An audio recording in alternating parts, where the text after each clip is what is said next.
Hidhni pak krip në shtëpi dhe do befasoheni.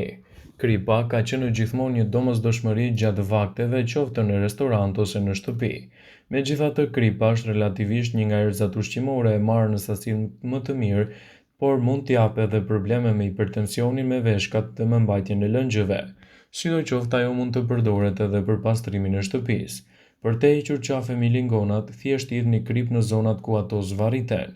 Ka një përbërës në krip e cila largon milingonat. Këto krijesa të vogla të bezdishme bredhin anë mban shtëpisë suaj. Duke shpërndarë krip anë mban cepave të shtëpisë dhe në vendet ku keni parë milingona, do t'jetë një mënyrë shumë e mirë për t'i mbajtur larg ato. Por nuk mjafton me kaq. Kripa është një zgjidhje shumë e mirë edhe kundër lagështisë. Njerëzit shqetësohen për lagështinë brenda, por mos u mërzisni, pak krip brenda shtëpisë suaj do ta bëjë këtë. Përhapni krip në zonat ku ka lagështinë në shtëpi dhe do ta mbani gjithashtu edhe më të mirë ambientin.